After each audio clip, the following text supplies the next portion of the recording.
straight from my mom's basement. Thank you for joining us for this special edition. Thank you for joining us for this special edition of the Below Average Joe's MMA podcast. Special because we're mama's boys. That's right. And we're back in the saddle again. Amen. We ride.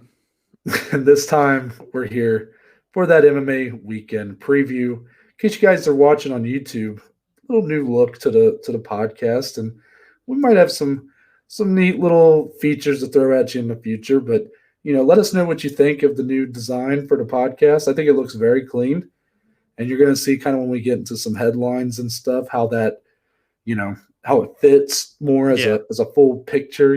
But yeah. So give us your thoughts on that. But and that silky smooth new intro. Yeah. I guess I gotta give I gotta give a shout out. Here comes the tangent. No. I have to give a shout out to Dom because Dom was the architect and the DJ. he took on both tasks of the new design, the new intro. That was all him. So if you guys enjoy it, shower him with the love. But speaking of which, Dominic, Mr. DJ, architect, jack of all trades, master of none. How are you? Swiss Army knife over here. No, I'm doing really good, man. I'm excited to be back in the studio. I might get to see you for the first time in months this weekend. It's still TBA. They got a lot of shit going on in a podcaster's life, but hopefully we get to watch some fights together. But it's good that you're back in town. You get to see your family. Let the people know you're celebrating, right? That's right. My little sister turns 22. It's going to be, I guess, the day before you guys watch this. So actually, while we're recording this on Wednesday, I want to be out front about that. But it's very late Wednesday. It's actually 11:19 p.m. So she'll be turning 22 in about 31 minutes. There you go. And that is incorrect. It is 44 minutes. Okay, I thought about it late, but I didn't want to say anything. Oh, man. So, it's late. It's late. Yeah. But let's get right into those fight announcements. How about that? Hey, let's do it. Hold on. I got to look for it. There we go. Look at that. Very clean. Very clean. We start with UFC 268. Again, I'm going to say it for probably the second or third time. The MMA gods giveth, and then they take it away. Yeah. This card was just too good to see the light of day. Luke Rockhold is out of his scheduled bout with Sean Strickland. This again happening on November 6th. Now, Dominic, we're a little less than a month away at this point. Yeah. Do you think that Sean and the UFC can come to some sort of agreement, get a late replacement opponent? There have been a couple people that have thrown their names in the hat. Mm-hmm. Brendan Allen. I love that. Previous foe of Sean Strickland, a guy Sean Strickland's already beat. Yep. And odd one, welterweight contender Gilbert Burns has thrown his name into that as well. Any thoughts on those names and maybe anybody else I'm not thinking of? Yeah, those two and your favorite fighter, Bilal Muhammad. I saw those three were like the three biggest names. Hey, if someone's willing to step in, I'm not opposed at all. I mean, at the end of the day, Sean Strickland is a fan-friendly fighter. All three, well, Bilal can be at times, but Brendan Allen definitely is. And of course, Gilbert Burns can be. His fight with Wonderboy Thompson, maybe not, but you get my sentiment here, right? Yeah. There's potential for it to be a very fun fight. And again, if they're willing to do it, welterweight or middleweight, whoever steps in, I think, why not? It's on a huge card. It's a main card slot on a pay-per-view with two massive title fights, Chandler and Gaethje. I mean, it's a big opportunity for anyone, and especially for a guy like Gilbert, who seems to have a lot of trouble right now finding opponents. He's like, oh, fuck it. I mean, I'll go up a weight class if I have to just so I can fight someone. So, I like the sentiment. I think Sean Strickland's as down to fight anyone as anyone on the roster. So I think he'll want to stay on this card so long as the UFC allows it. Yeah, I like the Brendan Allen fight, of course, just because I still am very high on Brendan Allen. And Sean Strickland's shown and proven that he is very good as well. But if I'm being realistic, I don't know if I'm Sean Strickland, I don't know if I take that fight because you've already beat him. Mm-hmm. You kind of if maybe I might be mistaken, maybe that'd be more of a reason to fight him again because you're confident you can beat him again. But I'm looking more for fresh matchups. I love how weird but awesome a fight with Gilbert Burns might be. Like, who would have ever thought those two would ever fight? Exactly. Gilbert Burns, former welterweight title challenger, and then Sean Strickland, who's kind of this rising contender at middleweight. Like these guys have never crossed paths. Exactly. Yeah. It definitely makes sense for Gilbert Burns, a guy who can't seem to find a matchup right now because everybody's kind of being booked around him. Which we'll talk about. Yeah, and Sean Strickland, it's more about if he wants to stay active, get another fight. I wouldn't blame him if he didn't, but big opportunity, Madison Square Garden. Exactly. He's a little unhinged. Maybe he just wants to hurt someone. That would be what he wants. He likes to articulate quite a bit. But next one. This is probably the biggest piece of news to come from this week. December 11th, UFC 269. That's the last pay-per-view of 2021. Our feature bout is set. 3-rounders at Leon Edwards and Jorge Masvidal, the 3-piece and a soda. It's going to be finally settled in the octagon. But Dominic, I got a couple questions I got to get to you right away. And they're both kind of got a negative connotation to it. Is this fight happening at the right time, or is it a little too late in terms of capitalizing on the hype, I guess is the way to elaborate. Also, are you disappointed that this fight is 3 rounds rather than 5? Yes, I am disappointed that it's not a 5-round fight. Apparently, your last name has to be Diaz for that to happen in a featured slot, so that's fine. But I think this is a huge fight that people have wanted to see. I think it deserves a 5-round slot, especially since we moved another fight that we will discuss in a second. But I don't want to give it away. I want to build the suspense. But then your second question is the fight happening at the right time? Is it too late? It's like yes and no kind of deal for me, because obviously at the time when the 3-piece and the soda deal happened, it was when Jorge was really starting that rise, but he wasn't like the 3-piece and the soda has what kind of catapulted him. Then he had the Ben Askren knockout. Then he fought Nate Diaz, right? So yes, at that time it felt like you got to capitalize on this. They were in London. They both got big wins. Then they get into a scuffle backstage, and it's all crazy. You've never seen anything like that before in the UFC, or at least on camera. So it felt like a miss then, but then they both have went on such separate paths. I mean, Leon, I guess, hasn't fought much since then, but Jorge's had been in 2 title fights. He went on to be the fighter of the year in 2019, had the massive fight with Nate Diaz, had a belt literally created for him. So, I mean, Jorge's definitely still a big star now. So I don't think it's necessarily bad timing either. It's a little late, but not too late. How about that? I actually think that it's probably the appropriate timing. Yeah. It's not if you're, what would have been the most appropriate is that instead of Masvidal Askren, you did Masvidal Edwards on UFC, what was that, 239? I think so. That would have been the most appropriate timing. But if you do that, you don't get the Masvidal knee, which obviously kind of catapulted him into superstardom for a while. And, that fight would have done a lot for Leon, but you look at kind of Leon's path and, he's really struggled to kind of build his name up. He's building up a lot of wins. He's looking very impressive while doing it, but problem is people just aren't caring. Right. Well, despite any criticism you might be able to make over the last minute of that fight, he does have a win over Nate Diaz and did so in a high-profile 5-round fight. And what's kind of interesting about it is I think what I thought that last minute, him getting rocked, I really thought that would stick with him. I thought with a lot of the fans, the Diaz fans, and just, some of the cynical fans out there would really kind of hold that against him. Yeah. But it doesn't really seem to be the case. It seems like that's kind of been forgotten part of that fight. And it seems like the biggest takeaway is just he won ultimately and won very decisively, I might add. So to me, it feels like this fight's more appropriate now because I think while obviously Masvidal's the bigger draw here, the bigger star, definitely, it feels like their stardoms are at least a little more equal than what they were, let's say, before Masvidal fought for a title, after he beat Diaz. Yeah. Because, people wanted this fight, after he beat Diaz and he wasn't fighting for a title, they thought it should have happened then. But by that point, Masvidal was I mean, look at what he did with Kamaru on pay-per-view. They sold 1.2 million. Right. You know, he's cooled off a little bit, is what I'm saying. So I think it's more realistic to put those two together now, because Leon's kind of got the biggest name he's ever had, because he did have that fight with Diaz, while Masvidal's at least came back down to earth a little bit. So I actually like it happening now in that way.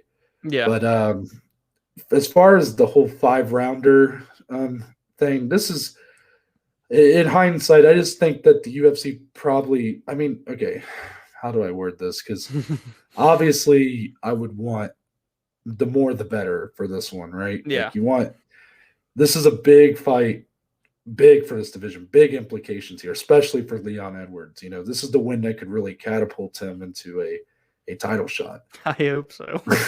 And, you know, for Jorge, it's still big, because if he gets a big win, perhaps knocks out Leon Edwards, he kind of gains back some of that momentum he lost. Yeah. I don't think he gets a title shot off of that, but he will at least, you know, maybe he does get another Diaz fight, or he gets, you know, some other big fight that really, maybe a Conor McGregor fight or whatever, you know.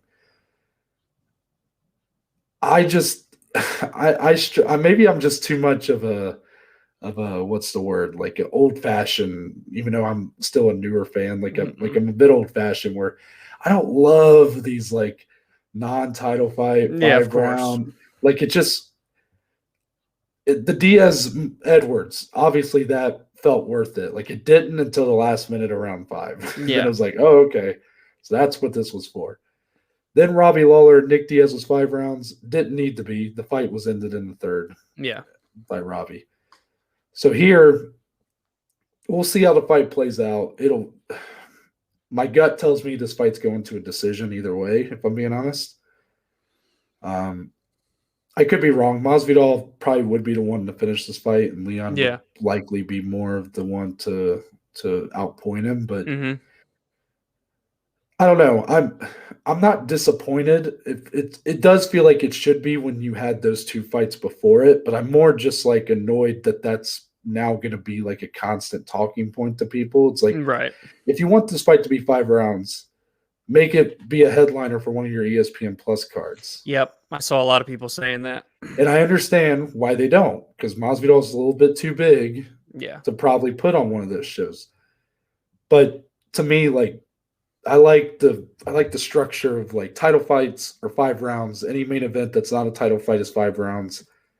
Everything else is 3. Yeah. So like those guys that need to prove it that they can go 5 rounds, like, you know, this could be a big prove it fight for Leon Edwards, but it doesn't get that spot on a you know, ESPN Plus card because Masvidal is just a little bit too big. Yeah. So, you know, I wish they probably just wouldn't have done it with the Diaz brothers, if I'm being honest, and then maybe this just wouldn't have happened. But you know, it is what it is. And I think a lot of the blame is getting thrown at the UFC, and maybe I shouldn't take Dana's word for it, because, you know, people say Dana's a liar, I guess, but he said that the reason those fights were 5 rounds is because that's what they wanted. Yeah, that's true. You know, did these 2 want 5 rounds? I mean, I'm sure maybe part of them did, but also, like, you don't know what goes on behind the scenes. I mean, think about it.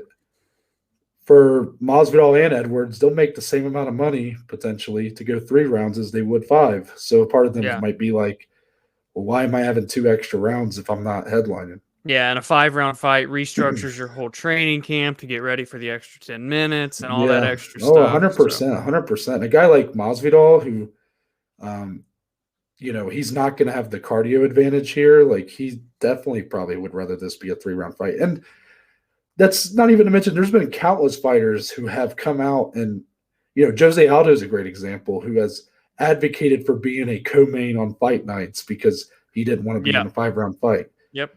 I mean, that's a reality. Some guys just don't necessarily want that if they're not going to, you know, if it's not worth, I guess, the prize at the end, you know, the title or whatnot. Yep. So I just think maybe people should you know, don't jump the gun and just assume that UFC being bad or whatever. Like, just chill out, everyone. Okay. Yeah. Also, same card. This card's stupid. This is a sleeper right here. Yeah, Geoff it is. Neal versus Santiago Ponzinibbio. It's badass. Yeah, Geoff, both these guys really looking to just really get back on track a little bit, Geoff Neal's had a tough year. He really has. He nearly died a year ago. Yeah. And then has had a couple of just not lackluster performances, but just he's been outclassed a couple times, Got outclassed by Wonderboy Thompson, which, that's a tough fight. Yeah. And then you followed it up with Neal Magny, who you would probably like him to play. You would like him to have seen him perform a little bit better than he did against Neal Magny. Mm-hmm. But now he goes up against Ponzinibbio, who is coming off a win in an amazing fight with Miguel Baeza. Yeah. But then I still look at that fight before that, his return bout with Li Jingliang, where, he got slept. He got slept pretty quickly and didn't quite look like the same fighter. And I will say, even though the Miguel Baeza fight, as fun as it was, I still didn't see the same guy that was headlining. I agree. That show with it was with Neal Magny. Yeah, Neal Magny, where he just looked like an absolute killer. Yeah. Now, does he need to be that guy to beat Geoff Neal? I don't know. The Geoff Neal we've seen in his last couple of fights isn't necessarily the guy who was coming off the contender and looked like he could sleep anybody as well. Mm-hmm. So it's kind of two guys that haven't quite looked the same in a while. I tend to have a little bit more confidence in Geoff Neal to maybe show that here, but Ponzinibbio is the one coming off a win, a fight of the year type performance. Dominic, what do you think of this one? Yeah, I mean, it should be very good for as long as it lasts. I mean, you would like to think that Geoff Neal is going to be the guy that kind of pressures forward, wants to get Ponzinibbio on his back foot, hit him with those big power shots.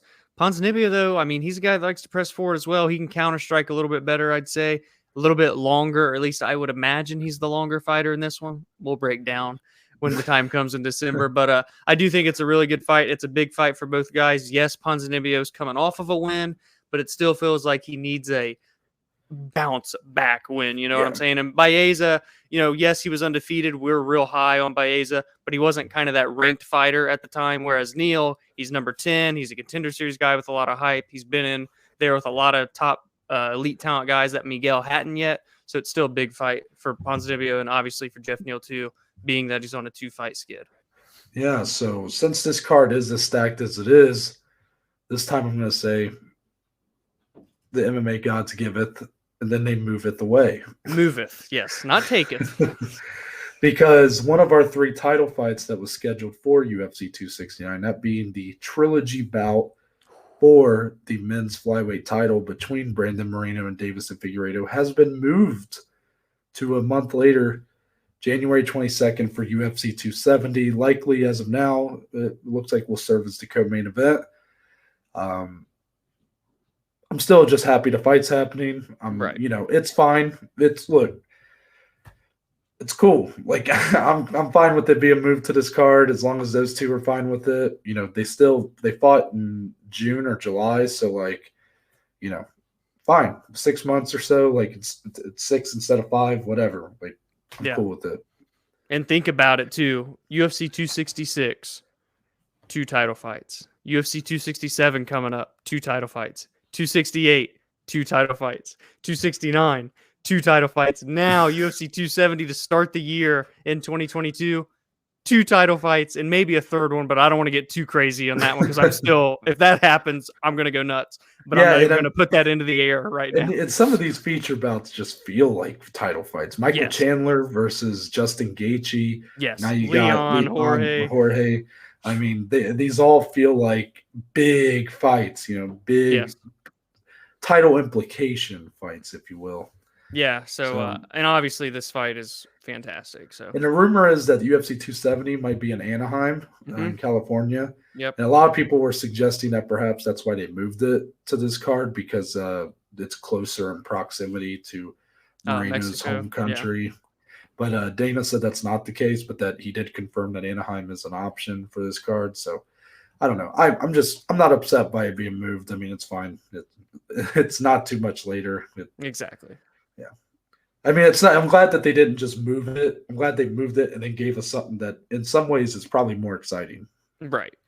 And more than likely, guys, let's be honest. Jorge, I'm pretty sure, gets pay-per-view points, and that's probably why they moved this fight. Yeah, at the end of the day. So completely true. I mean, know. that's a lot of mouths to feed after a while. Yeah.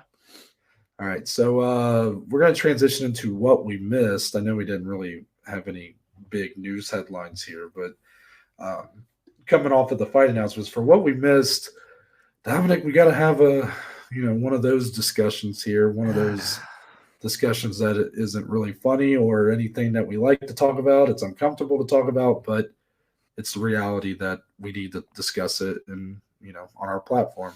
Yeah. That being the string of domestic abuse incidents involving former and current UFC fighters. We've already discussed Jon Jones and his latest incident that, the police report came out and just didn't make him look great.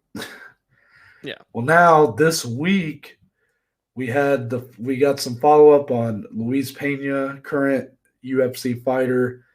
Has a decent following, Violent Bob Ross is his nickname. Yep. He's actually, he's not like some big name, but he's garnered a decent following because he's a fun fighter and whatnot. He was on Tough. Yeah, and he's he's had a couple incidents. There was one, I can't remember if it was this year or late last year, where he had like burglary charges, and there was something else that was bad on those charges. But I remember seeing that and thinking, well, that's kind of strange.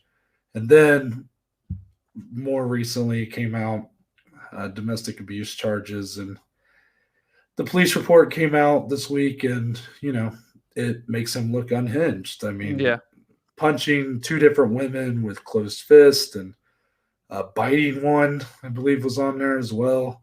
I didn't read the full report, but I'm just, this is just so this is, go read it for yourself. I highly recommend. So he was released from his UFC contract because of this. And then also UFC legend Chuck Liddell was arrested Monday morning due to a domestic violence incident involving his wife. Chuck did release a statement a couple days later, basically saying, how did he word it, Dom? That he wasn't the one that, was he was the victim. Essentially, he was the victim, but went in because his family didn't have to face the right, whatever you call it, face the public eye. Yeah, I guess. Yeah.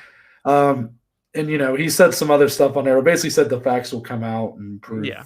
And everybody does deserve the innocent till proven guilty, but I guess, Dominic, even if we want to minimize, I guess, Chuck Liddell's case for now, ultimately you got two cases where you have detailed police reports that show that these, Luis Pena and Jon Jones does not paint them out in a very good light. And then you have a legend of the company who's having a similar incident. This all happens within a couple weeks of one another. Yeah. Is this a problem that the company is really going to need to put it to really squash? Because good, you released Luis Pena, very appropriate step. But how can you do that while still employing Jon Jones? Mm-hmm. And I mean, similar. I mean, okay, you can argue. I mean, look, it's all semantics. If I would probably go if you want to make that argument that like Luis Pena's case was worse, that's fine. But does that, just because it's worse, does that mean it should be the only one that gets that kind of punishment? Right. But Dominic, I want to give you a chance to give your thoughts on this one. It's all just obviously an ugly look for the UFC, MMA as a whole, MMA fighters as a whole. It kind of, as it's taken such large strides into getting into that mainstream media and becoming so popular, the growth has been something we've never seen before with sports, considering it's literally 28 years old and how huge it is globally now.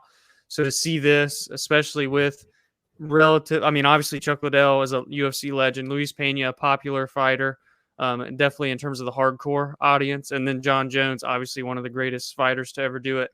And it happened boom, boom, boom like this is just very unfortunate, very good look. I know Dana said that they had been helping Luis Pena specifically kind of behind the scenes with mental health and, the whatever else was going on with his life and just trying to help him. I know he was arrested in June for domestic violence, and now again here. Well, I think this October. is is this another incident? I think it's two separate. I'm not 100%, but I saw someone say this is now the second arrest on domestic violence since June. But that might also be related to the robbery thing potentially. Yeah, regardless. Again, it doesn't matter how many, I guess. So like I don't want to, even if I'm being underprepared here, I guess more so just like the whole culmination of just having this many and this amount of proximity to one another, does the UFC need to do something? Is there something they can do here? Right. And you say, they took the right step with Luis Pena. They terminated his contract, and hopefully they still do continue to try and at least help him behind the scenes anyways, even though he's not a UFC fighter anymore.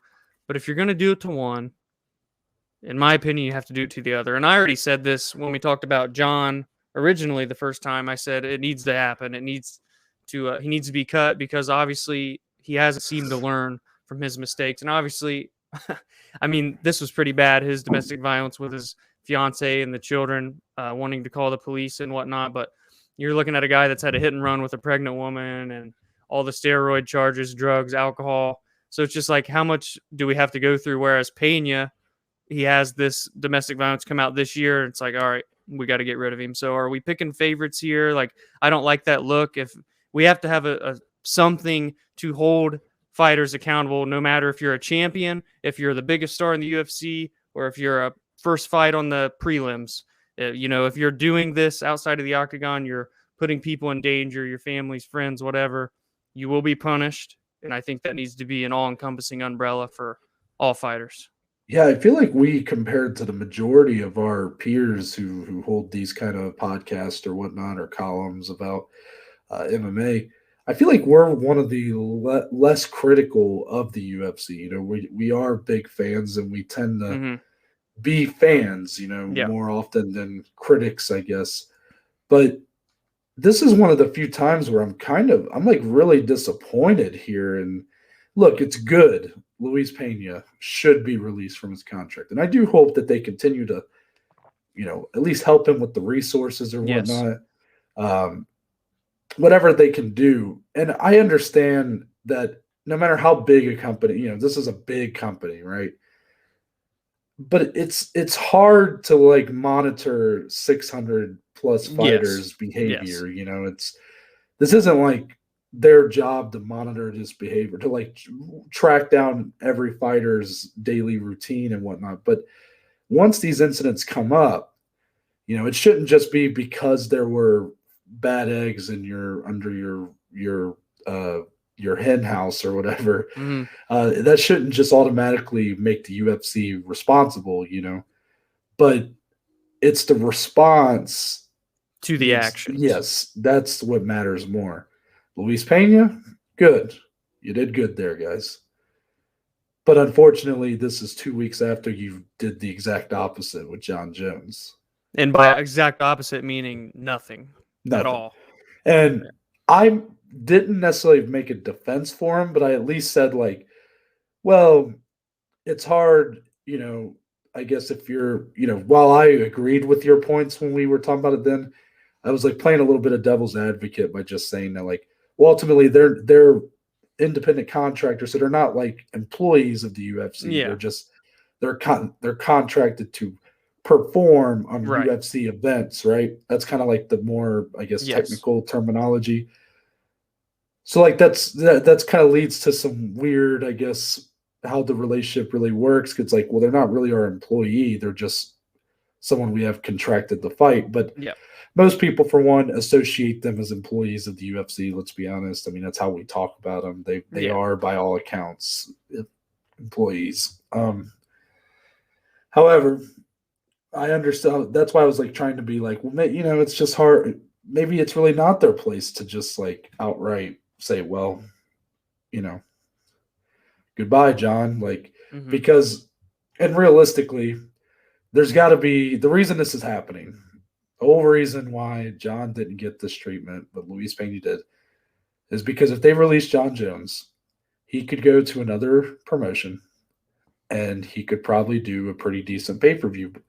However, I feel like the UFC overestimates or overvalues, John Jones. It's odd. Yeah. Because he's never been like a huge pay-per-view star. I mean, he's one of the best fighters of all time, and his fights with Daniel Cormier sold very well. And, he's had his occasional big selling card, but for the most part, the guy's not like some huge draw on pay-per-view. Right. So for him to get this treat, I mean, to me, this is what I would expect of a Conor McGregor, not a John Jones.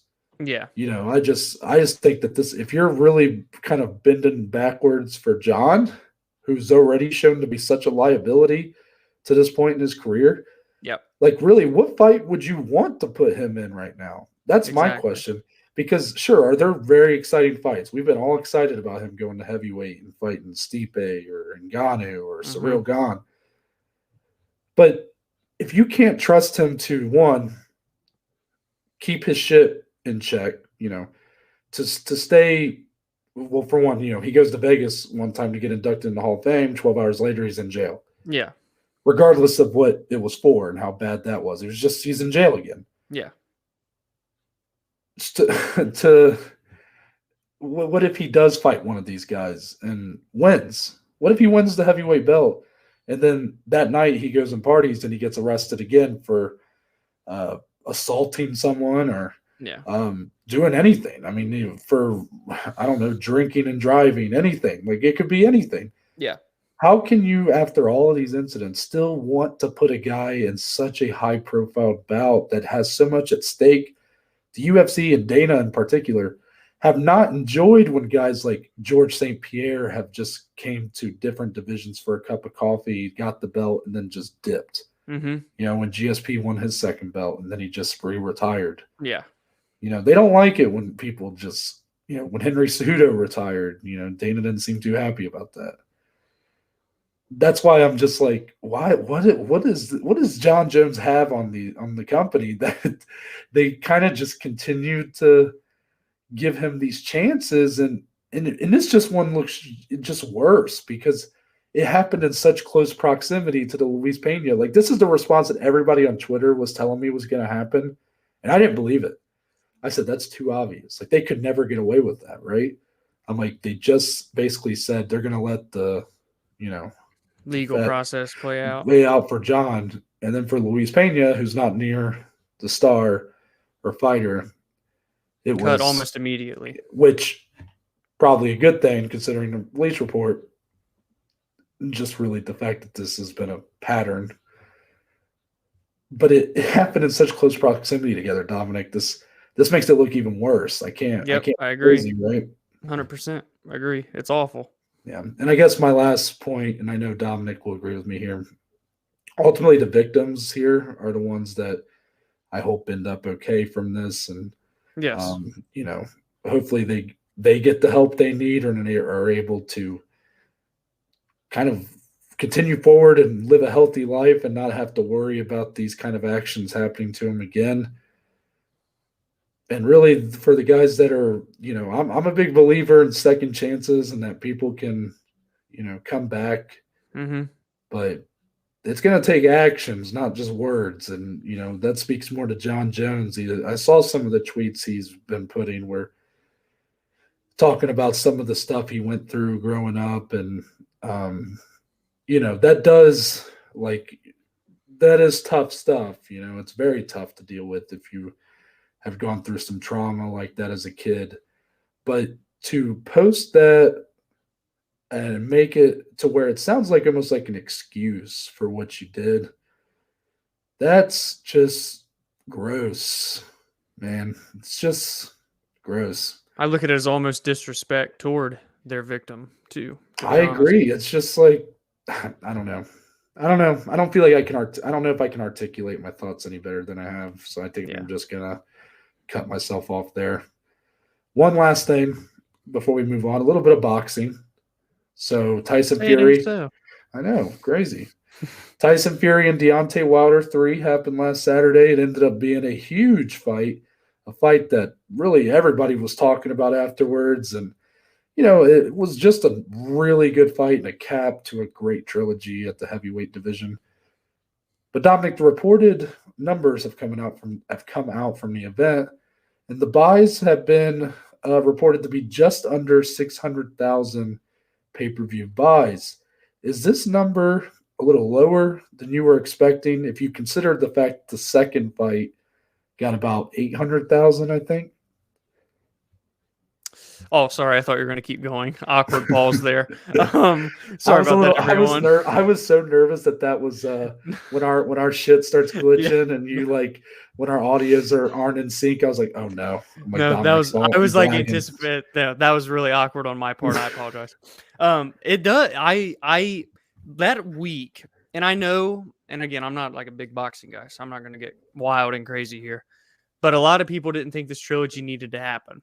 So a certain part of me is like, oh, maybe this does make sense. Because a lot of people going in to the fight, unbeknownst to them that it was going to be one of the best heavyweight boxing fights ever, they weren't that excited because they didn't think it needed to happen. Mm-hmm. So maybe that kind of hindered it a little bit. But I still felt like the week of, regardless, I couldn't get away from a TV channel without seeing a commercial for this fight. You could rent it on ESPN Plus. You could rent it on CBS. You could rent it on all these. I didn't even know you could rent pay-per-views on all these damn websites. I thought you had to go to one place. This was on all the broadcast networks. So part of me is surprised because it felt so big that week and that weekend especially. But in the grand scheme of things, in the long-term build-up, I guess it does kind of make more sense. You know, it's not a bad number by any means. Like 600,000 is still like, I mean, that's a good day's work. Yeah. But I think for a lot of people, just considering the buzz that came off of this fight, it just like it felt like it had absorbed the entire internet world. For the day. Yeah.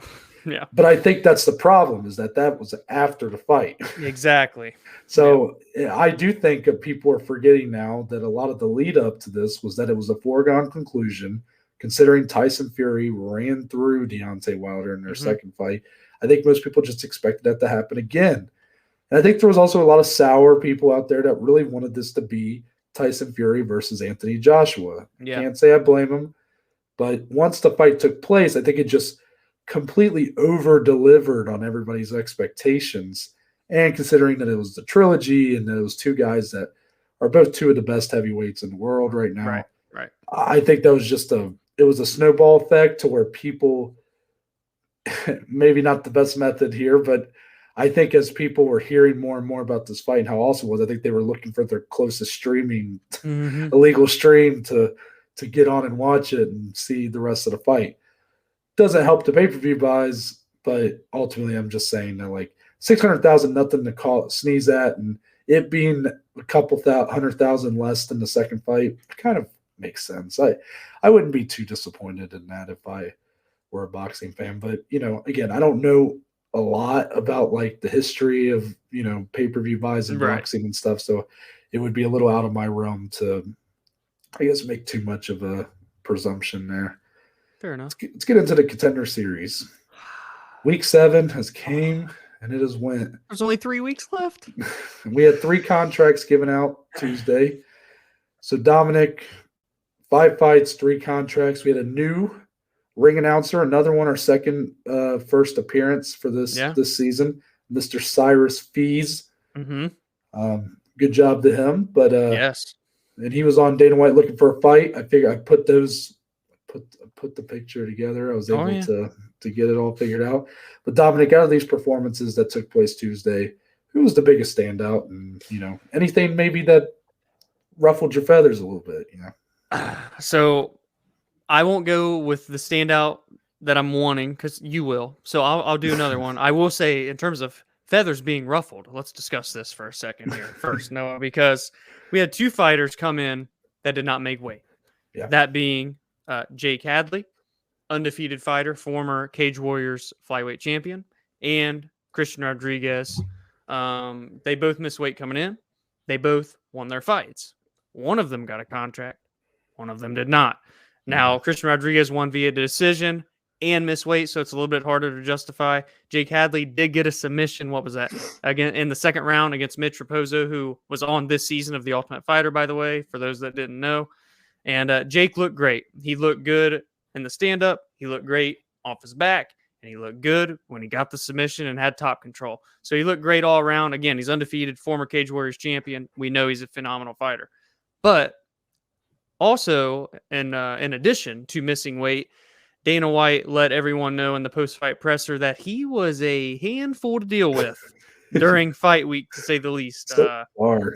Drama with his driver to get him to the hotel, drama with the people doing PR, the matchmakers, just kind of disrespectful, I guess. I don't really know. He didn't go into too much detail. But all that being said, Dana White still gives Mr. Jake Hadley a contract based off of his performance. And the best part about this story, maybe not the best, but the funniest / most awkward part about this story is that UFC matchmakers Sean Shelby and Nick Maynard, shout out to those two guys, by the way, because they don't get enough credit for the job they do. Yeah. Were so mad at Dana for signing Jake Hadley that when he announced it on the broadcast, they stormed out of the Apex and went home, ladies and gentlemen. So Dana said he broke all of his rules in order to sign this kid. He had a gut feeling about him. He feels he's a special talent. And so he gave him a contract. No, I got to get your thoughts on this first. Yeah, so weird, dude. I mean, I like Jake Hadley's performance. And I'll admit, when I watched the fight, I didn't know he had missed weight. I was like listening to the broadcast, but like I was also listening to some music and stuff. So I was, I might have missed some things that the broadcast was saying about it. So I didn't realize he had missed weight until actually Dana was going through the list at the end, giving out the contracts and whatnot. And when I heard that, I'm like, oh, God, he's not making it. Like, that's never happened. I'm pretty sure it's the first one here. The guy who's missed weight has gotten a contract. And then when Dana's talking about him, and dude, look, no, this isn't meant to be any knock on Jake Hadley. Look, I have a baby face, so Jake, I feel you, dog. But, like, his face when he was sitting there, he looked like a kid that had just gotten told to give some time out. Yep. And Dana is like kind of letting him have it a little bit. It's like, apparently you were a real handful, and didn't a lot of people you weren't, nobody was really a big fan of you this week. And then kind of gave him the reach around and was like, but you're in. Don't make an asshole out of me. Yeah. So it was really interesting. I still am confused about this situation. Like, I want to know more details. Like, how could this guy have made such a bad impression? Like, how he's not even around most of these people long enough, I would think, to do that. But he must have just been having. I mean, he missed weight and did that. This must have been a terrible week for this guy. This guy must not have been a joy to be around at all. Yeah. But I'd be curious to hear more. It might come down to simple, like, I heard a few people say that because he's from the UK, that UK sense of humor. They were comparing like Michael Bisping. Yeah. And I don't know if I can go like it. That many people thought this guy was like an asshole, and you're gonna tell me that it's because the sense of humor. I don't know. I just think that dude was probably having a pretty bad week and was probably taking it out on all the people that were trying to get him from point A to point B. Right. That being the UFC staff. So hopefully he proves Dana White right, because I really liked the performance. And now, I've been a little critical over the contracts given. So you might ask yourself, if you've been watching, like, well, why isn't he kind of ripping into the fact that this guy got a contract? Well, it's hard for me to switch my brain. I was all about him getting a contract. Then I heard he missed weight. And I'm like, oh, man. I was like, I really like him, though. So I kind of had the same inner conflict that Dana had. Yeah, like that gut feeling. Yeah, like I kind of just felt, because I love that he's a flyweight, and like he just that felt helps. Like, a division that needs more guys. And he just, he looked like he just felt like a guy that really had it, Yeah. And so I can't blame Dana, because I kind of had similar feelings. It's weird, Yeah. But the big takeaway for this week for me, outside of kind of the smoke and mirrors of the Jake Hadley stuff, Slava Borshev. Slava Claus. Slava Claus. In his 2-round, well, mostly 1 round. But the start of the second round, gets the knockout over Chris Duncan. And Dominic informed me right before we started recording, this is Chris Duncan, the man who wasn't able to fight on the Contender Series like 2 weeks ago, undefeated stud that everybody was real excited about, begged Dana to get him another fight. Yep. He gets this one with Slava. It didn't go his way, and that first round was incredible, though. Great fight. Yeah. Slava this guy just looks like he knows how to fight. His hands. Woo. He's not the most like imposing figure. He's got a little bit of flab on him. He's got, he's a little bit of a dad bod type. Looks normal. Yeah. Yeah. But the dude knows how to fight, and his striking is impeccable. And you can just see, like, if the guy didn't have fighting skills like he does, he probably wouldn't be anybody that, like, he'd just be some other guy on the street. Right. But because he has the fight skills that he does, he's literally a death machine waiting to happen. I mean, this guy, it's unreal, just the kind of transformation that a guy like this can make based on the skill set he's really made for himself. And I was highly impressed in the way, knocking out Chris Duncan cold. Yeah, one punch. Considering the hype, I didn't even realize the hype Chris Duncan had. Again, this is my fault for not listening to the broadcast, I guess. But knowing that even adds a little more to it for me. I was still ready to give this guy the shout out just for a great fight. But to know that he beat such a talented opponent, that adds a lot to it. Oh, yeah. Mm-hmm. Moving on from that, we're getting into some Bellator. Oh, they're back, aren't they? Bellator 270 is happening Saturday, so we're going to have a little Bellator versus UFC action going on. That's the only part I dislike when they happen on the same day. Yeah. Well, we got the final four of our light heavyweight Grand Prix, and dare I say, Dominic, Bellator's done it again. Yep, they are winning the weekend here.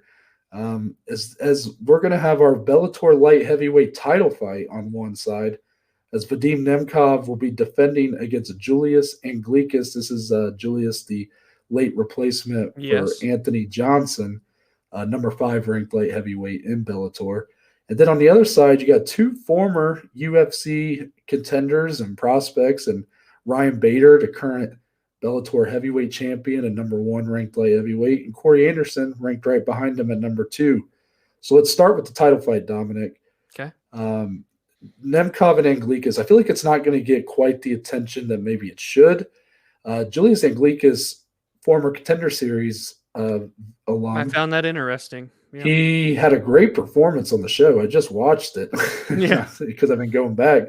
Got the finish, looked really good in that fight. Didn't get the contract. And went straight to Bellator. Went straight to Bellator, has won 3 straight at Bellator. All 3 via decision. So he's not quite shown that explosiveness, that finishing ability that he showed on the Contender Series. However, we know what he's capable of, but he's going up against the highest level of striking that Bellator has in Vadim Nemkov. So I guess, Dominic, the question here is, what does Julius really need to do to shock the world? That's interesting because Vadim is such an incredible stylistic kickboxer that can pick his shots, point fight his way to a victory, and he gets a lot of finishes too. But for Anglickas, pressure forward. Don't let Nemkov control the pace of the fight. Don't let him control I was going to say octagon, but they fight in a circle in Bellator, I guess. Don't let him control the circle. Press forward. He's got 4 submission wins, so he's good on the ground. He's kind of good all around. And, like you said, he's 3-0 in Bellator. He's on a 9-fight win streak in general. Hasn't lost since his second professional bout. So this guy is legit. He's only 30 years old. Both these guys are still so young, into their prime. They're both really the same size. He's got a 3-inch height advantage, but the reach is nearly the same. So it's a very interesting stylistic matchup. I remember when the news broke about Rumble Johnson being out, and we kind of broke this fight down a little, or at least that Anglickas was stepping in. We said that it might make for a more interesting fight in a certain aspect just because of the question marks surrounding Anglickas. You don't know what he's going to do. Whereas Anthony Johnson, you knew what he was going to come and try and do. He's going to try and come and take Nemkov's head off. So for Anglickas here, I look for him to fight a smart fight, but at the same time, you almost want to make it a little ugly with a guy that is such a tactician in Vadim Nemkov. See, I'm a little nervous that that's not going to happen in terms of kind of making the fight a little messy. Yeah, I think Anglickas, I don't really see him, and this could be way off base here, but I don't really see him dirtying this fight up. I feel like these two are such polished strikers that you're going to likely get a bit of a chess match for a while. and someone's going to land pretty good, and then things might get a little interesting if someone gets rocked or whatnot. Right now, I can't help when you have a guy like Anglikas here. I can't help but think back to some of the great performances we've seen in past Grand Prix. Guys that stepped in later were completely not expected to do much. Daniel Cormier in Strikeforce won the entire heavyweight Grand Prix. Shogun Rua won the last open weight Grand Prix in Pride, and he was completely not expected to do anything. He fought in the same camp as Wanderlei Silva. Everybody thought Wanderlei was going to go all the way, and ends up being Shogun. So, I can't help but have that in my brain when I look at this fight. And, Anglikas, I think, hasn't shown his full capabilities yet in Bellator, which is why any Bellator fan is probably going to be looking at Vadim Nemkov here. That's the guy who the company is really building around, it looks like. They're really investing a lot in him, and for good reason. He's a damn good fighter. I just think that if the Anglikas who came to the Contender Series, and again, the talent, Vadim Nemkov is definitely better than who Anglikas fought on the Contender Series, but if that same Anglikas shows up here, this might be a harder fight for Nemkov than it would have been if Rumble Johnson was in his spot. That's just my gut feeling. I don't know if it'll be a pretty fight, or I guess I should say, I don't know if it'll be an exciting fight, but I definitely think it might end up being a little closer on the scorecards when it's all said and done. Yeah, I agree. And I also just want to add one point here, specifically for this fight. The winner of this between Nemkov and Anglikas, I kid you not, I think the winner of this, should they go on to win the entire Grand Prix, I don't know what their contract situation is with Bellator, if it's up at the end of the Grand Prix or whatnot, but both these guys are undefeated right now in Bellator. They're 29 and 30 years old. Anglikas has already had a shot on the Contender Series. Nemkov is one of the best light heavyweights in the world across all promotions. I think one of these two guys, especially if they win this Grand Prix, could be in the UFC soon. Wow. Oh, I like that. I hate to talk like that because I want to give Bellator their credit, but let's be honest. I mean, they are the second. Yes, they're the second on the ladder, right? And we've seen plenty of Bellator champs go to the UFC. I mean, don't get me wrong. UFC guys have gone to Bellator. Of course, Rory McDonald, even in his prime, went there and stuff. Yeah. So it's a two-way street. But let's be real. If we're being honest with ourselves here, Dominic, I mean, the UFC there's a big gap from 1 to 2. Yeah. So for not every fighter, am I going to say their goal is to make it to the UFC? I mean, maybe the Bellator really invest even financially into AJ McKee, and maybe he, decides it's more worth it financially to even stay there. But I don't know if either one of these two guys, I'm not sure if they'll get that same, I do think the Bellator is interested in really investing in Nemkov, especially if he wins this whole thing. Yeah. I think that's going to really make them think we might need to start putting some money behind this guy and trying to build him up as a star. Mm-hmm. But it just, man, could you imagine if he had to go through Rumble Johnson and then, Corey Anderson or Ryan Bader to win it? That would definitely have done more star power-wise. Mm-hmm. But you're completely right. One of these two guys could, and dare I say should, end up in the UFC. Maybe even the loser of this fight. Yeah, it might be more realistic for them to end up in the promotion. Then on the other end, Ryan Bader, Corey Anderson is a damn good fight. I mean, these are two guys that if you're UFC fans, if you don't really know much about Bellator, you should recognize these two. These were two guys that at different points in their careers were looked at as the future of the division. Ryan Bader had one of those fights that we talk about that we don't like. He had that fight with John Jones when both guys were still on their way up. They did. The two prospects that are looked at as the potential future of their division get going head to head then. If I would have been doing this podcast back then, I would have said, damn it, why don't you wait till this is a title fight? Yeah. But John Jones obviously put up a hell of a performance there. But Bader's was a constant in the light heavyweight division. Yes, he was. Had some great moments and some, he had some less than great moments. But Corey Anderson, similar story. a guy whose chin never could really hold up, but, a great grappler and had some big moments to win over Johnny Walker was an awesome win for him, probably the biggest win maybe he had in the UFC. And now they end up here in Bellator, both probably at still the top of their games. I mean, Ryan Bader was a 2-division champion before he lost to Nemkov. Yeah. Now he's still the heavyweight champ. And then for Corey Anderson, he's looked fantastic so far. And granted, not been the highest level of competition. Melvin Manhoef's fun, but not the guy he once was. Yeah. So I guess, Dominic, now that I've, talked a lot, in this fight, you do have two guys more known for their grappling. So does this end up being a bit of one of those fun striking fights like a Covington-Usman, or do you think one of these guys wrestling really overtakes the other here? You get a lot of drawn-out top position game. Yeah, I think if the wrestling comes into play, it'll be on Corey Anderson's front. He reminds me a lot of Phil Davis in the way that he approaches these fights and the way that he kind of goes about them. He can get finishes, but he can also just grind out opponents 3-5 rounds, whatever the case may be. Bader definitely is a great grappler, but I think he's going to have the upper hand on the feet. He's finished a lot more of his fights. He's finished 15 out of 28. He's got 28 wins. He's had a long career. He's 38 years old, though, now, Noah. Corey Anderson's still only 32, and that's kind of what plays into factor here, too, because I know you said Bader's still doing great, and obviously he is. He was a double champion. Now he's still a champion at heavyweight. But I think this is a really good matchup for Corey, and it's the right time for him. He's also going to have a 6-inch reach advantage in this one to help him kind of close that distance against Bader, and I really think he's going to try to look to press the pace, make Bader uncomfortable, because I think he's going to know that Ryan will have the power on the feet, and if Ryan catches him, we've seen Corey's chin be tested before and not hold up.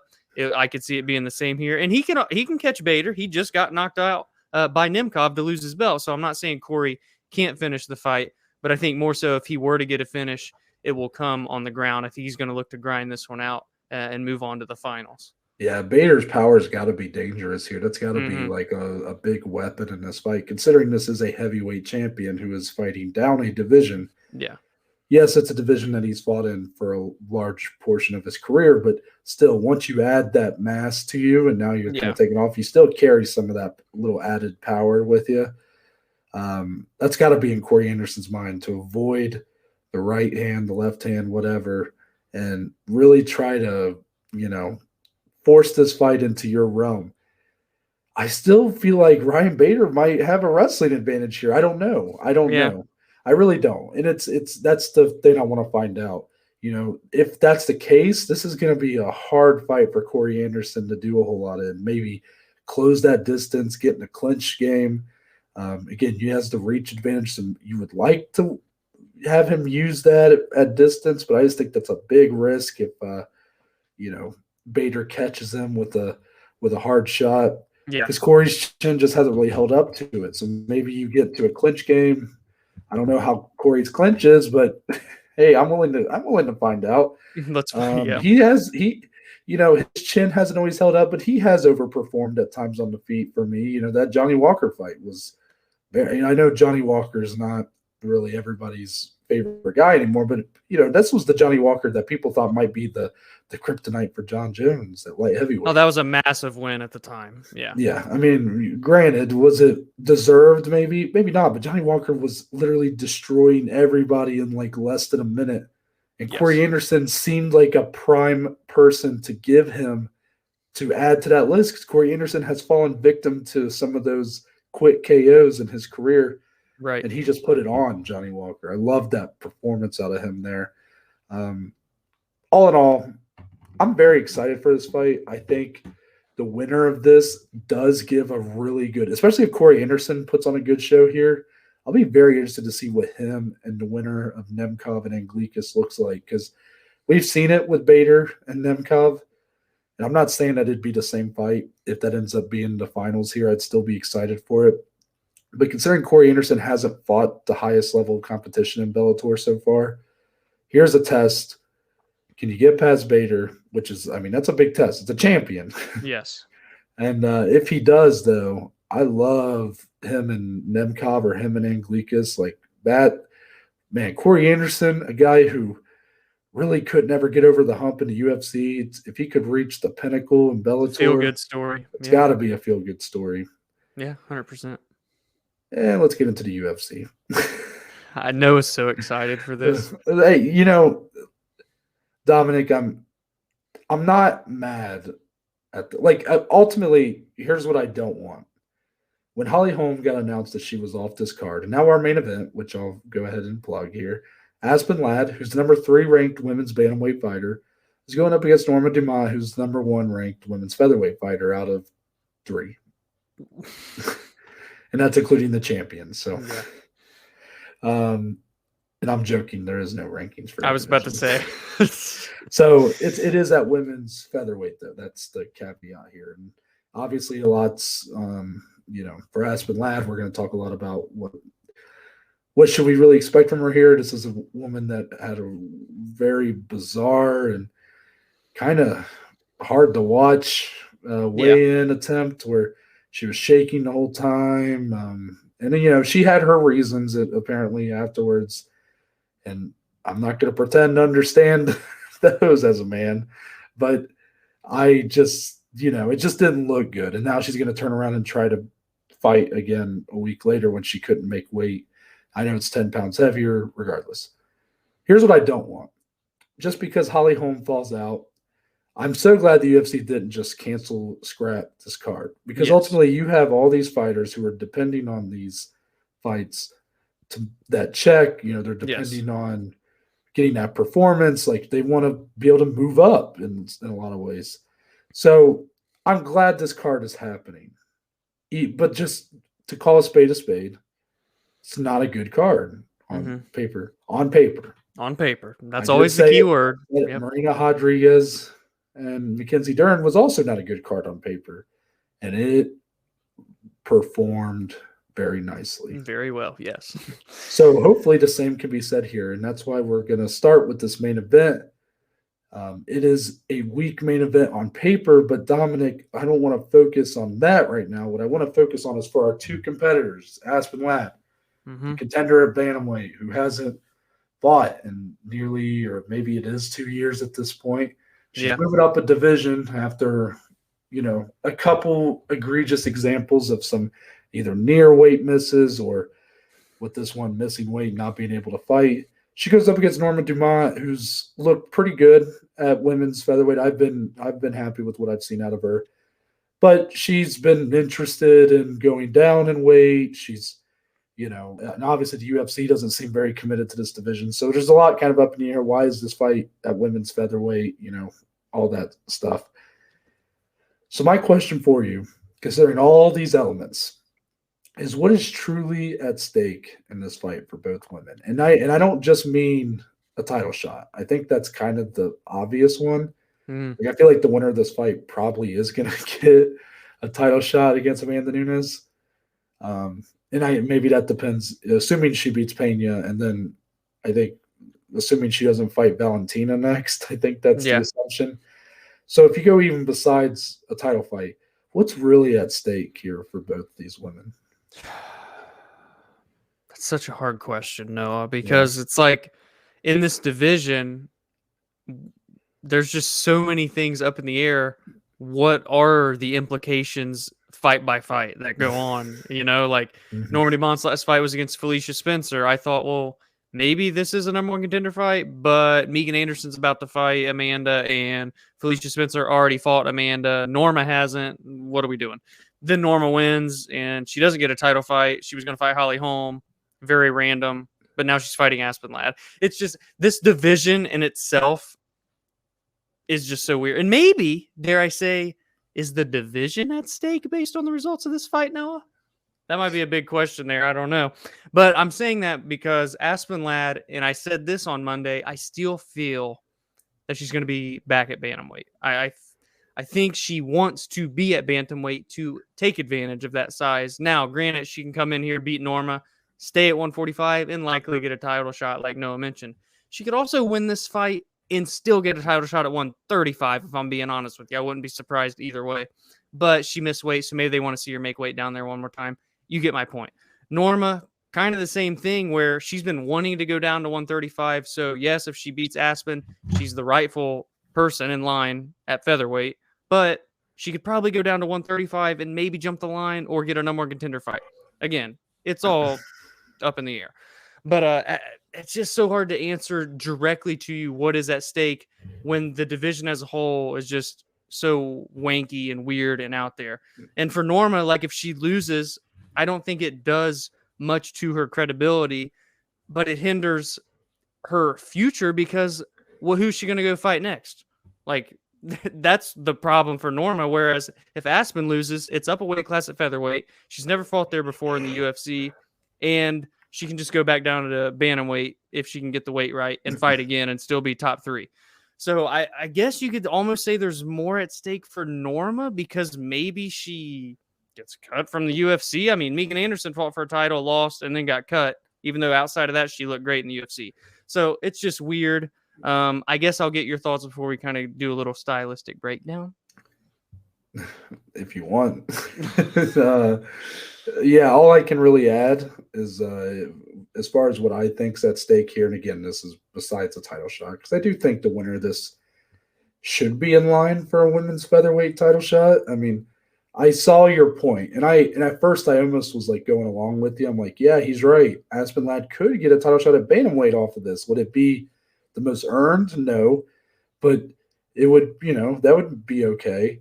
Mm-hmm. But then I'm like, wait a minute, she missed weight, and it was pretty bad. I'm like, I don't think they would do that. I really don't. Yeah. Even in a division like women's bantamweight that seems to be kind of struggling to get those contenders. Ultimately, what's at stake here? Well, first, Aspen Ladd needs to prove once. Again, we're recording this Wednesday night / now it's Thursday morning, 12:30 in the morning, basically. We don't know when we're posting this. Like as you guys are watching this, we're not sure if Aspen Ladd has made weight and if she looks away. That's step number one. She needs to show that maybe it was just a bad day at the office. Get those cobwebs out of there. What's at stake for her is there's a lot at stake because she has been kind of clowned on, for lack of a more articulate term. She's been getting quite clowned on by the community and by Miesha Tate of all people. Yeah. It's not been a good couple weeks for her. So a good performance here, a really good performance. I know Norma Dumont doesn't have a ton of credibility with the fans, but I see her talent. And I think a win over her, especially in the fashion that Aspen Ladd could do, I think that could be a great win for her. I just don't know if the fans will respond to it the way they probably should. I do think that's, gaining back some of that trust in the fans. This was someone that, like, you're still on that train, but this was a train that a lot of people were on at one time. The hype train of Aspen Ladd, as a actual contender. And I mean, really, at this point, she is a contender. She's number 3 ranked in the world, but it still feels like she's kind of failed to fully capitalize on her potential, I guess. And so that feels like what's at stake for her. And for Norma, what's so weird, Dominic, is I feel like a win for either one of these women could really set them up nicely at bantamweight as well. Yeah. But I just feel like either one who wins, like I don't see why this fight is at featherweight unless the winner is getting a featherweight title shot. Even when it was Holly Holm and Norma, like why was that at feather? Like Norma she has showed interest in going down to bantamweight. Yeah. And don't tell me you made that a 5-round main event because Norma Dumont wanted to fight at featherweight. Yeah. It was a 5-round main event because Holly Holm wanted to fight at featherweight. That's why. And it's because Holly Holm wanted another title shot, and she probably would have got it if she would have beat Norma Dumont. She's out. You got Aspen Ladd. The winner of this is probably getting a title shot at women's featherweight. But actually, for Norma, if she wins, I think this actually does more for her beyond that. And that's if the UFC allows it. If she loses her inevitable potential title shot, if she wins against Amanda at 145, she can go down to 135, and she technically has a win over the number 3 ranked women's bantamweight fighter in the world. Yeah. So that should propel her into big matchups as she starts right away. Yep. I mean, in my opinion, if she beats Aspen Ladd, loses that title fight, as long as the UFC doesn't fucking cut her afterwards. Yeah. If they allow her to go down to bantamweight, then she should fight top 10 right away. Yes, if not top 5. Yeah, if not top 5. So that's what's really at stake for her. It's more for long-term, I think, longevity. I like that here. And for Aspen, you're right. It's probably not a long-term move for her, but again, I'm questioning what it shouldn't, because I literally predict this division not to be around at this time next year. Like, it just so, like, how can I sit here and say that it's going to be a long-term move? No, it's not, because I don't think this division's going to be long-term at all. Right. So, and inevitably she's going to have to face that 135-pound weight class again if she wants to continue in the UFC. Yeah. It starts here. Get back on track. Have a clean week. No hiccups. No weight miss. No almost weight miss. No weird stuff going on with her cut. Nothing. Just have a clean week. If she can get a clean win, gets her back on track, we'll probably gain her back some traction with the fans. Yes. Do you want to talk about X's and O's? I mean, ultimately, I really don't know what we're going to see here, if I'm being honest. I mean, I think this fight could be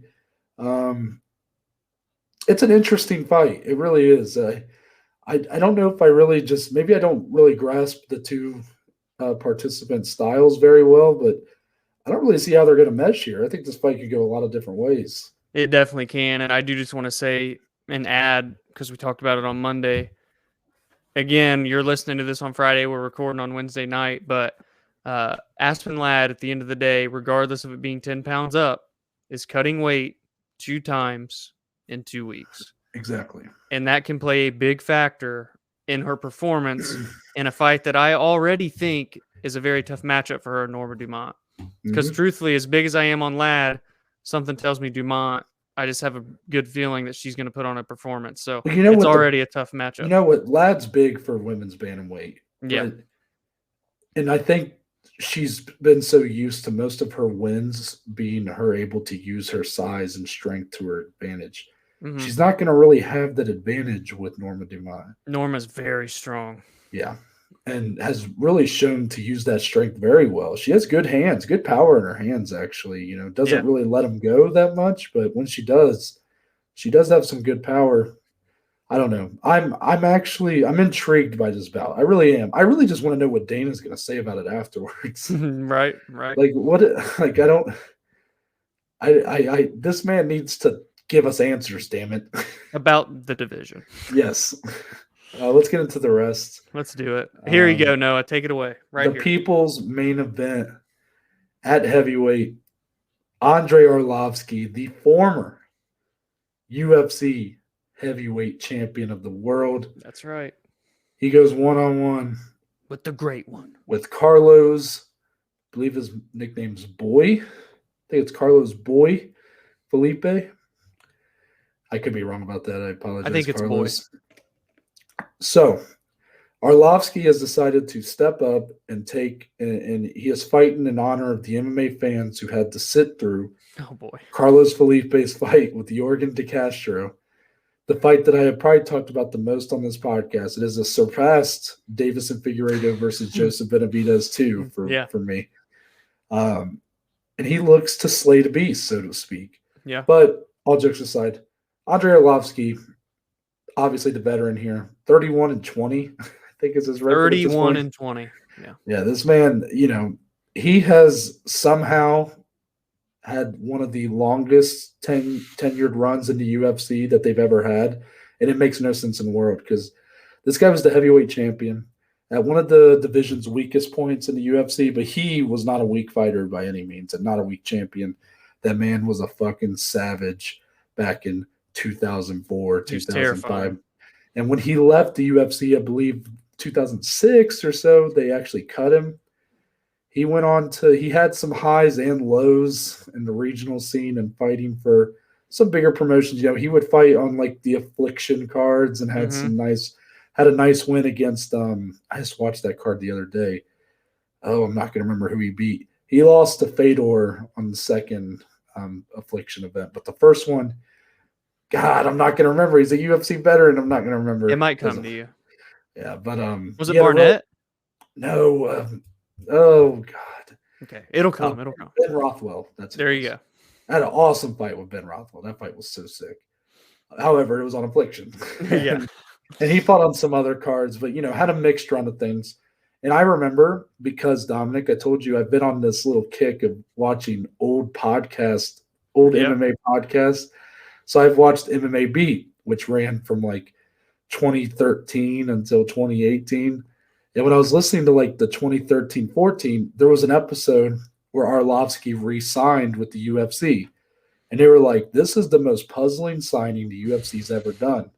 And then the guy comes in and almost fights for a title, goes on a huge win streak, nearly fights for the belt, runs into a little-known fighter named Stipe Miocic. Went the wrong way again. There. And wasn't quite the same after that. Went on like a 4 or 5 fight losing streak. After that. 5 in a row. Lost to Alistair Overeem, the other man behind your shoulder. Yes, true. Among others, he lost to Josh Barnett on that run. I think it might have been Ngannou on that run as well. It was a tough he run. did. Yeah. But then he's kind of adjusted a little bit in this since like 2016, and he has become a much safer fighter, I will say. Not necessarily always in the most exciting fights nowadays, but he has basically used his fight IQ to really keep himself in pretty much every fight. It never feels like he's really out of the fight. Even when he loses against Tom Aspinall, who's like a big prospect, he still felt like he was in the fight and actually had some moments up until he lost. And here with Carlos Felipe, I've been seeing the odds. I've been seeing a lot of the predictions. A lot of people are giving Carlos Felipe the win here, just because he's the younger prospect, I guess, of the two. And, probably has the higher ceiling at this point. But don't count out Andre Arlovsky. The man has beaten better fighters than Carlos Felipe, even of recent memory. And while I'm not saying that Felipe might come in here and smash him for all I know, that's the Arlovsky effect. You just don't know. Yeah. I just think that if you count out Andre Arlovsky, it's going to be a tough day for you. So, Dominic, I don't know if you have any thoughts on that one, but this is my main event. I love Andre Arlovsky, so I'm so excited to watch him once again. Yeah, I wanted this to be your baby, but Arlovsky, man, a legend of the game. I remember being a little kid and he'd come out with the Fang mouth guard, and I was like, holy shit, this guy's a literal werewolf inside of the cage. He looked like it with the flow and the hairy chest and everything. But he really has grown with the times of MMA. I mean, this is going to be his 36th UFC fight on Saturday night. So the experience is obviously there against a guy like Carlos Felipe, who's had, mixed run. He's 3-1 in the promotion. This is a big jump for him to see if he's kind of ready to maybe test top 15 territory. It's no easy fight for Felipe. It's no easy fight for Arlovsky, but I like the veteran. Mm-hmm. Now this next one, I'm actually going to let you take the reins, because I know what a big fan you are of the rising prospect Mano Fiorot, as she goes up against Mayra Bueno Silva. This is not going to be an easy fight for her, though. Not at all. I think Mayra Bueno Silva is actually going to be overlooked a ton in this fight. I think she can present a lot of problems for Fiorot, simply because Fiorot is that really good elite level kickboxer, karate kind of style fighter, and she's had 2 fights in the UFC, both of them via KO TKO. Mayra Bueno Silva, she's 2-1-1 in the UFC, but she's very good on the ground. She's solid enough on the feet, maybe not enough to get a win necessarily against Fiorot if she stays on the feet, but good enough to set up her takedowns, use her jiu-jitsu. All 6 of her finishes have been in the first round, so it's something for Fiorot to look out for early on in this bout. If she can stretch it into maybe second and third round and keep those strikes up on the feet with her, that's when she could begin to pull away.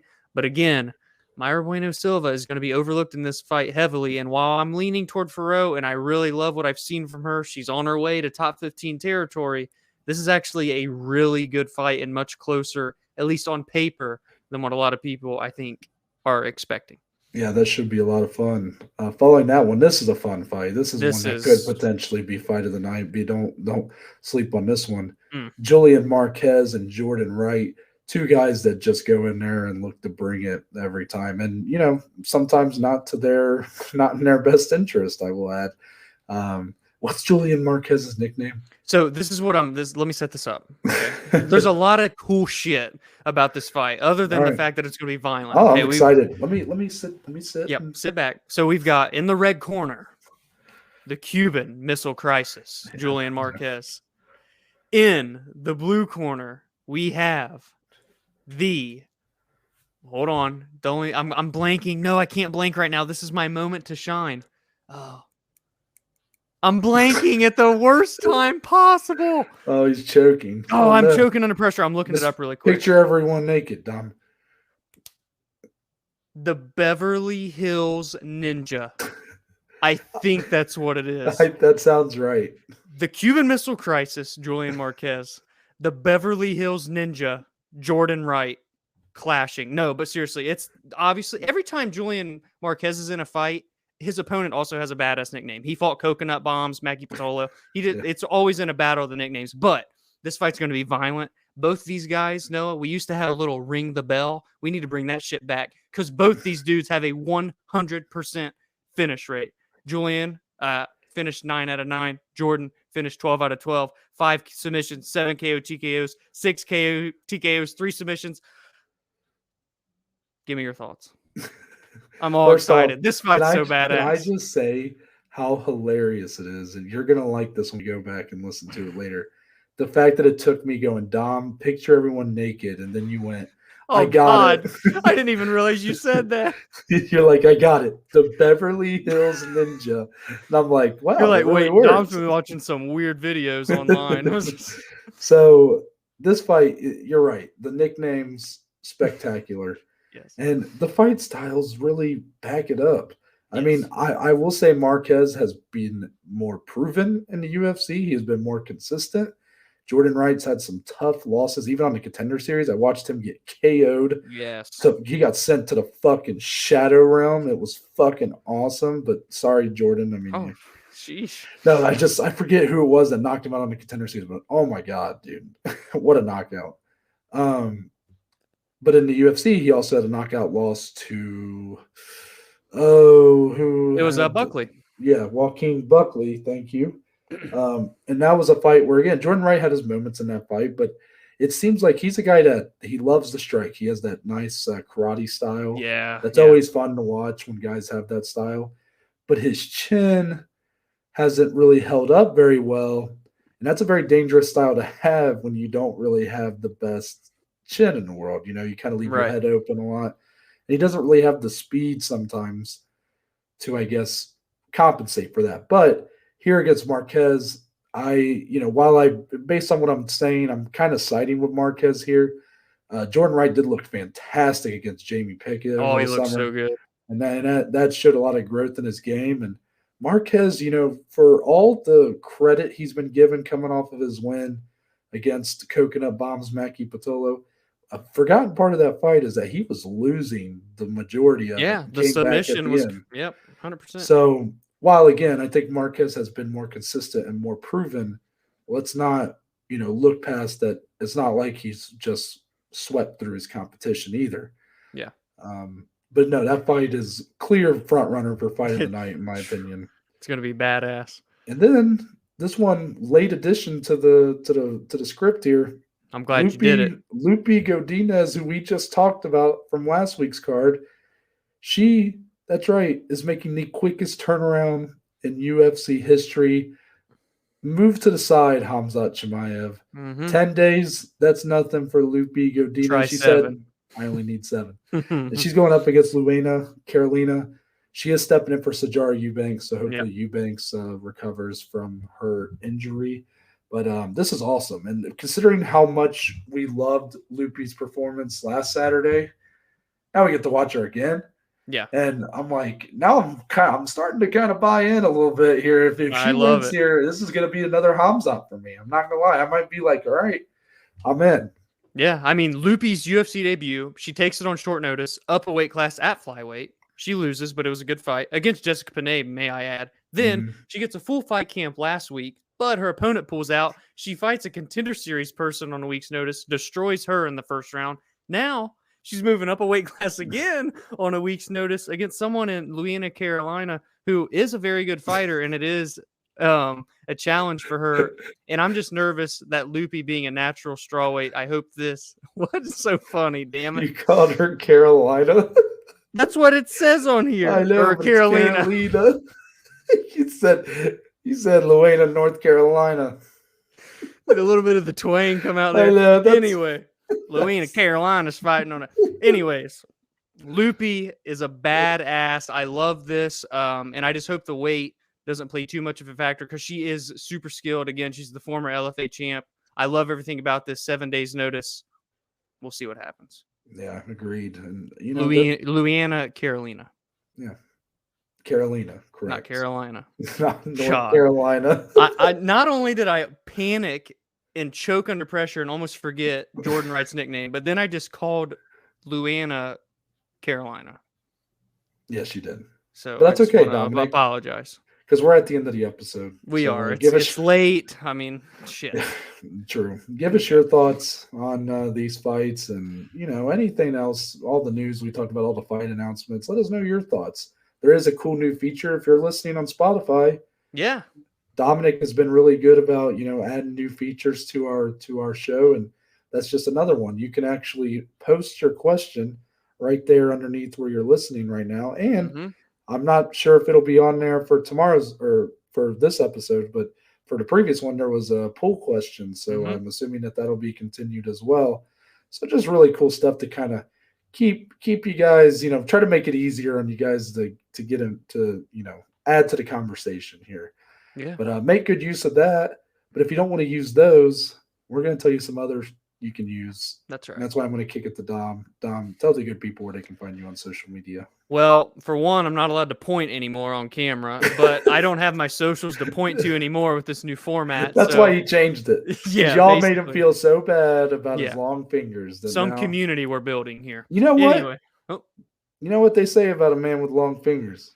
All right. So you can find me on Twitter, on Instagram, at DSlee14. More importantly, if you look above my head directly, you can find our podcast on Instagram and Twitter at BAJ_MMA podcast. Noah, take it away. I pointed the wrong way. There we go. Oh, there was a point. I know, but I'm not in the camera. I'm sorry for whoever was watching at home and had to see Dominic's long fingers. That's for me. Crowd. That's for me. You know, I'm not even going to plug my socials anymore because no, I'm just kidding. Twitter, Instagram at @NTBaker_. Even though you can't see it, I'm going to say it one more time. Yep. At @NTBaker_. Okay. That's Noah Todd. Okay. Baker_ on Twitter, Instagram. If you go to those, if you go to my bio, there is a link that will lead you to the link tree. Yeah. Which provides you a list of links. Would have never guessed. All the platforms the podcast is on, along with the social media platforms. That includes, but it's not limited to the following. But it kind of is. Great. Twitter, Instagram, YouTube channel, and Spotify, Google, and Apple Podcast. It's all on there, baby. That's above Noah's head. Yeah, that's right. If you're watching, audio listeners are like, I'm not going to point either because now I just feel like they're coming after everybody's fingers on the show. Yeah. Also, there's a couple links for today's sponsor, Anchor. Shout out to Anchor. First link, leaving a voice message. Yeah. Yep. Mm-hmm. And also, there's a link on there if you want to become a supporter of the podcast. That just provides us with a few dollars a month, and all that money goes back into improving the quality of the podcast.